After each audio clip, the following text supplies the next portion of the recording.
ደህና ነኝ። እንኳን ደህና መጣሽ። እንኳን ደህና ቆይሽኝ። አታውቂኝም እንዴ?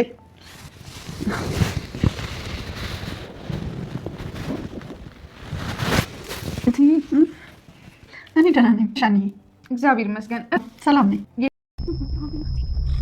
ምን አይነት ጉድ ነው? ሀኒ ደህና ነሽ? ሀና ምን ሆነሽ ነው? እያስጨነቅሽኝ እኮ ነው።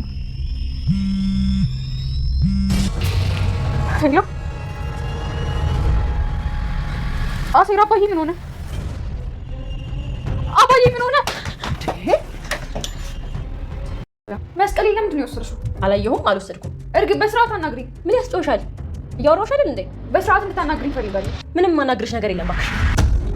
ወደሽ ነው የምታናግሪኝ?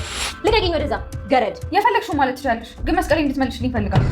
አልመልስም። ትመልሻለሽ። እስኪ ምን እንደምታመጫ ያለው። አልመልስም። ቆይ አንቺ ምን ይሰራልሻል? ቦታሽን ማወቅ አለብሽ። ሩካቤ ምናሴም ሰላምም ነግረውኛል። በጣም ነው የማመሰግነው ሀኒዬ። ምን ማለት እንዳለብኝ አላውቅም እትዬ። ምንም እንድትይኝ አይደለም። ለማንኛውም ስትወጪ አካውንትሽ እንድትይለብሽ።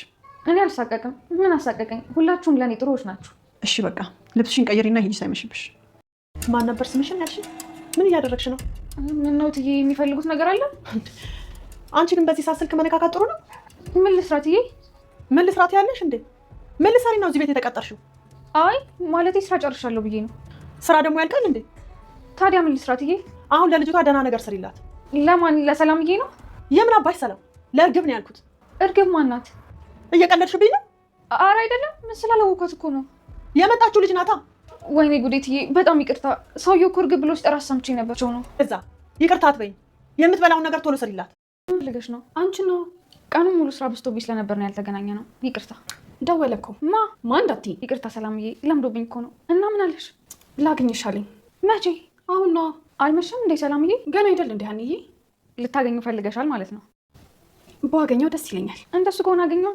ቆይ ግን አግኝቼ ምንድን ነው የምለው? እንዴ ሰላምዬ፣ ጀማሪ መሰልሽ እኮ። ፍቅር እኮ እንደዚህ ነው ሀኒዬ። ግን ወደዋለሁ። እሱን ስለማውቅ እኮ ነው አገኘው ያልኩሽ። በቃ ተገናኙና ችግራችሁን ለመፍታት ሞክሩ። እንዲህም እኮ ቆንጆ ነሽ ሰላምዬ፣ ግን እንዳትረ ሰላም ሰላም፣ የተወደዳችሁና የተከበራችሁ ውድ ቤተሰቦቼ በያላችሁበት የዓለም ዳርቻ ሰላማችሁ ይብዛልኝ። ፕሊዝ ለቤት አዲስ የሆናችሁ ሰፖርት አድርጉኝ። ነባር ቤተሰቦች ዘወትር ደጋፋችሁ አይለኝ። አጓጊው ልብ አንጠልጣዩ ኖላዊን ከትናንቱ ክፍል የቀጠለውን ይዤ መጥቻለሁ፣ በራሴ እይታ ማለት ነው። ውዶችዬ አብራችሁ ቆዩ።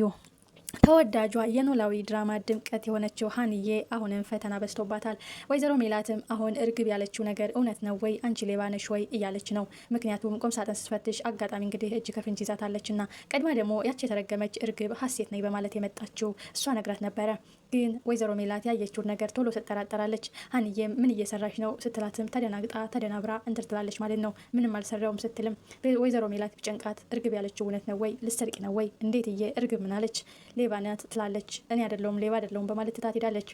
ሀኒዬ እንግዲህ ወደ ወይዘሮ ሜላት ቤት ከመጣች በኋላ የቤታቸው ድምቀት የቤታቸው የደስታ ምንጭ ነው እንጂ የሆነችው እርግብ ከመምጣቷ በፊት ምን አይነት ልጆቿ በተለይ ሰላም ምን አይነት ስርዓተ ቢስ እንደነበረች እናውቃለን። በሀኒዬ አማካኝነት በሀኒዬ መካሪነት በኋላም እንግዲህ በገዛ ህይወቷ አደጋ ሲደርስባት ሰላም ሀኒዬ ምን ያህል ሚስጥር ደብቃላት ምን ያህል እንደታደገቻት እናያለ አይተናል። ወይዘሮ ሜላትም ወደ ቱርክ ሀገር ስትሄድ አደራ ቤቱን አደራ ልጆችን ብላ ያን ሁሉ አደራ ኃላፊነቷን ተወጥታ የጠበቀች ልጅ ናት እና ወይዘሮ ሜላትም እንደዚሁ አይኗን ጭፍና አድርጋ የእውነትም አንቺ ሌባ ነሽ ብላ ታምናለች ብዬ አላስብም። ምክንያቱም ቤቷን ከፍታላት ሄዳ አንድ እቃ ሳይጎል ልጆቿን በስነስርዓት ጠብቃ እንዳስረከበቻት አስረሰውምና አሁን ግን የተረገመችው የወይዘሮ ሜላት ጓደኛ ባዩሽ እርግብ ልጅሽ ናት በማለት እንግዲህ በሌላ ሰው አማካኝነት እንድትመጣ አድርጋታለች። ያላዩት ሀገር አይናፍቅም ይባላል እና አንዳንድ ጊዜ በህይወታችን ማን እንደሚጎዳን ማን እንደሚጠቅመን ማስተዋል አለብን። እንደዚሁ ዝም ብለን እየሳቅ የሚገለን ስናለቅስ እያለቀሰ ስንስቅ እየሳቅ እንዳንሞት አድርጎ እንዳንነሳ አድርጎ ስብር አድርጎ የሚሰብረን የሚወጋን የቅርብ የሆነ ሰው ነው እና ከዚህ ብዙ ነገር እንማራለን። እንግዲህ ሀኒዬን ሌባ ናት ብላ በወይዘሮ ሜላት አስጠርጥረዋታል። ሀኒዬ እንግዲህ በህይወቷ ውስጥ ለእያንዳንዱ ነገር ለሚፈጠረው ነገር የሚሰማ ስሜት አለ። ምክንያቱም ንጹህ ልቦናና ንጹህ አስተሳሰብ ንጹህ ሃይማኖት ከፈጣሪዋና ከፈጣሪዋ ውጭ ማንንም የማታምን ከፈጣሪዋ ውጭ ለማንንም የማትበረከክ ልጅ ናት። የምታምነው ፈጣሪ የአባቷ ጸሎትም አሳፍሯት አያውቅም። ብዙ ፈተናዎች ገጥመዋትም እነዛ አልፈውላታል በሰላም። አሁን ግን የማትወጣው ፈተና ገጥሟታል። አባቷ በጠና ታመዋል። በብር ችግር ጤናቸው እየባሰባቸው ሂዷል።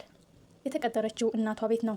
የወይዘሮ ሜላት ልጅ መሆኗን የሚያውቅ ግን ሰው ህይወቷን ቀማት፣ ህይወቷን ሰረቃት። ይህ ሰው ግን ማን ነው? ይህ ሰው ግን ማን ነው? የእውነት ግን ወይዘሮ ባዩሽ አቶ ኖላዊ በድሮ ጊዜ አንዲት ሚስት ነበረችኝ፣ አንተ አትወልድም፣ አንተ መሀን ነህ ብላ ህይወቴን ሲኦል አድጋ ትታኝ ሄደች ያላት ሚስቱ ትሆን? እች ሴትዮ በወሬ ሰምታ ታሪኩን ሰምታ ይሆን እንደዚህ አድጋ ሀንዬን ጉድ የሰራቻት? ወይስ የአቶ ኖላዊ ጓደኛ ሀንዬን አክሱም ሲሆን ሲያገኟት አብሮት የነበረ መዝገቡ የሚባል ጓደኛ ነበረው እና ያ ሰውዬ ደግሞ ህይወቱን ሁሉን ነገር ያውቃል፣ ሚስጥሩን ያውቃል። ለምልክት ፎቶ እንደተነሳች ምልክት መስቀል ላይ እንዳለ ያውቃል። እና ይህን ሁሉ ምልክት ይህን ሁሉ ማስረጃ እንዴት ወይዘሮ ባዩሽ ልታውቅ ቻለች? ከዚህ ሁሉ ጀርባ ማን ነው ያቀናበረው? ከወይዘሮ ባዩሽስ ጀርባ ማን ነው ያለው? በጣም ያጓጓል። ሀንዬ አሁን ህይወቷ ምስቅልቅል እያለባት ነው። በዚህ ፊት ለፊት መስቀሉን አይተዋለች፣ በዚህ ደግሞ ከስራ ትባረር ያለሽ አለበለዚያ አደበይ ስር እያለች ነው እርግብ ፈተና ሆና አባታለች። በዚህ መሀል ግን ምናልባች ምላሴ ቢደርስላት ምላሴ ምንድን ነው ብሎ ቢጠይቃት ከምላሴ የምትደብቀው ነገር የለም። ከአቅሟ በላይ ሲሆን ግልጽ አርጋ ብትነግረው ብዬ አስባለሁኝ። ባለፈውም ሊነግራን ነበረ፣ እኛ ቤት እኮ ምን ያልተፈጠረ ነገር አለ፣ የራሳችን ታሪክ እኮ በአይናችን በቴሌቪዥናችን አየ ነው እያላን ነበረ። በኋላም በቃ ነገ ስትመጣ ትነግረኛለህ እያለችው እንግዲህ በዛው ተረሳሳ። አሁን ግን ያ ፎቶ ያ መስቀሏ ሲጠፋባት የሀሴትን ፎቶ ማየት ሻተች። ወይዘሮ ሜላትም የሀሴትን ፎቶ አሳየቻት። እጅጉን ነው የደነገጠችው። እጅጉን ደንግጣለች። አምላኪ ሆይ ምን ነው ማምላክ፣ ምንድን ነው የምታሳየኝ? በህይወቴ ውስጥ እየተካሄደ ያለውን ምን እንደሆነ አላቅም፣ ግን የሆነ የሚረብሽ ነገር በጣም ከባድ ነገር እየንትር እያለኝ እንደሆነ ህይወቴ ውስጥ እየተካሄደ እንደው ይሰማኛል እያለቻ ነበር ለሰላምም መስቀሌ ጠፍቶብኝ የሚለውን ነገር ስለነገረቻት እንግዲህ ወይዘሮ ሜላት በቀላሉ አትፋታትም። ምኝታ ቤቷ ድረስ ገብታ ሀሴትን ፎቶ ነው ማየት እንፈልገው ስትላትም ወይዘሮ ሜላት የሀሴትን ፎቶ ሰታታለች። ወይዘሮ ሜላትም እንዳየነው የሀሴትን ፎቶ ስታያት ሰላም ሀንዬ በጣም ትደነግጣለች። ምን ነው ማምላክ፣ ምንድን ነው የምታሳይኝ በማለት ስሜታዊ ሁና እያየናን ነበረ። በኋላ ግን ጆሮ ደውሎ አሁንም አላነሳችውም። አሁንም ደወለላት። መጨረሻ ላይ ግን አንስታው አባትሽ የሚል ነገር ድምጽ ትሰማለች። አባቷ ምን ሆኖ ይሆን? የእውነት ግን ተምቹ ብር ስለሰጠው ቢያንስ ሕክምናውን ማስጀመር አለብን ብሎ ሊነግራት ይሆን? ወይስ አቶ ኖላዊ አሁንም በከባዱ በጠና ታመው ሆስፒታል ገብተው ይሆን? በጣም ያጓጓል። ከዛ ስትመለስ ግን የእውነት ወይዘሮ ባዩሽ አትፋታትም።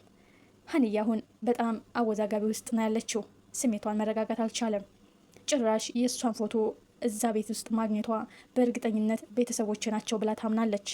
ግን ማስረጃ ምንድን ነው ማለት ማስረጃ ይዛ ስትቀርብ ነው ሁሉም ነገር እና ቀለል የሚለው። ይህ ነገር ትንሽ ይከብዳል።